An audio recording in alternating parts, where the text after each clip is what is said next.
Good evening, class. Today I'm going to talk to you about initiative in referendum in Arizona in my presentation today. So the first question is provide the basic definition of initiative in a referendum. So the definition for initiative is stated that it gives voters the opportunity to express their opinion, to propose a new statute or constitutional amendment. Voters may petition to invoke a popular vote on a law or amendment. And this plan can help to resolve problems that the economy already is having right now or was having in the past. So the next definition is referendum. It is voters are able to decide to approve or reject a law by vote. And it is spread nationwide throughout the 50 states.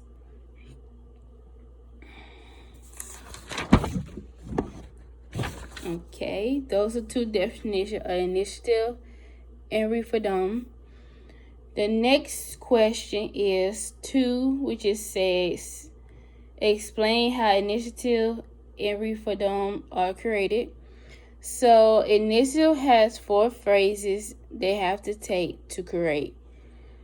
The step 1 is to write the proposal based on they are drafting a real proposal to go to the Congress, but it has to meet the Congress standards.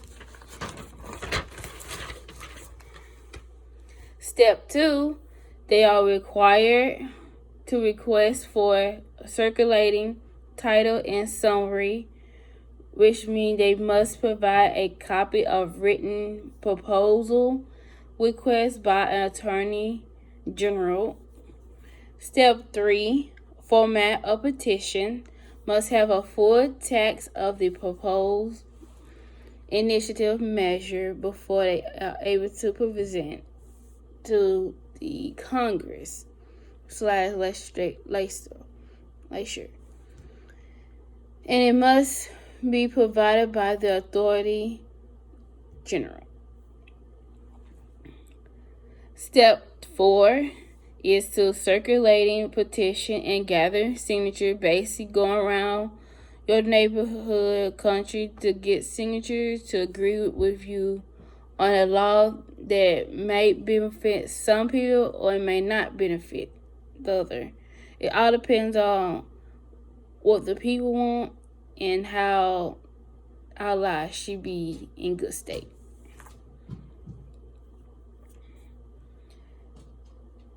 And they have 180 days to collect signatures. If they don't get those signatures by the 180 days, they are not allowed to move forward with their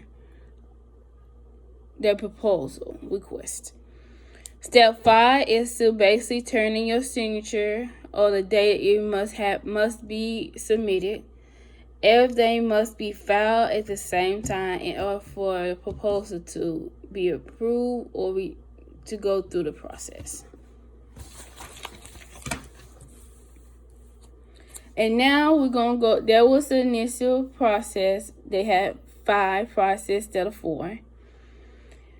The next one is referendum, which has 2 processes. The first one, it is passed through the public for voting. If the new proposal is approved, then it's made into a law. However, if it's rejected, of course, it would not be made into a law. But they can always go back over to see if it could be approved again. Number 2 is that the legislature create bills on certain issues like gun violence, the economy, inflation, anything that's going on with the world. They are able to create bills that will help will help the public. All right, question 3, it says compare and contrast initiative and referendum.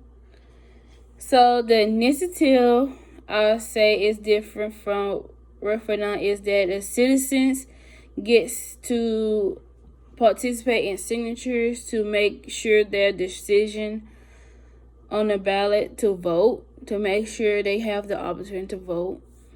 Directed by, and it also has 2 they go by, which is direct, which is a bypass through the legislation, and indirect is a proposal that can be accepted, omitted, or rejected.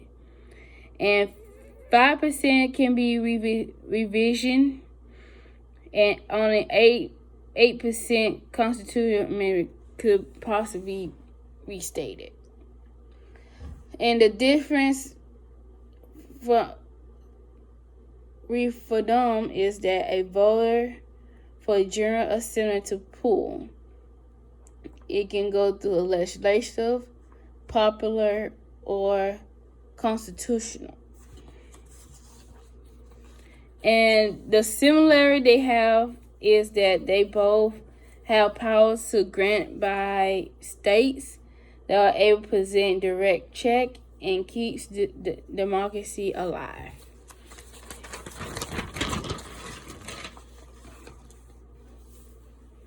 And there, number 4, there are some pros or cons that goes along with initiative and referendum. The initiative pro is that they provide ways for citizens to control election officials. It gives them the people the voice to be heard and make legislatures to respond often so they can be involved and hear the people. Cons with this initiative is that it badly draft laws. They're not using the government lawyers or officials who are expert in this type of field to go through the process correctly and not having any setbacks. And another thing that could go wrong in this is that citizens cannot make decisions on a complex issue. So if the issue is a little too big for them to handle, it will be hard for citizens to even to decide on that type of particular issue if it's more complex than simple laws. Okay, so with referendum it only has a couple pros and cons. So the pro is it provides level of political decision. 2, it creates pacific negotiation. And 3, it creates a different way to operate. And 4, ensure a broad base of political controversial decision. And that's for the pros. The cons with referendum is that it allows for false actors to campaign. So basically anybody can go into the law and just do whatever they want, but number 2, in the cons is that it creates a division within the communities and impolite to speak on the behalf of the people. That's some things that is a con with referendum. And we're going to move on to the last question, which is explain how initiative and referendum support the idea of direct democracy as outlined in Arizona Constitution.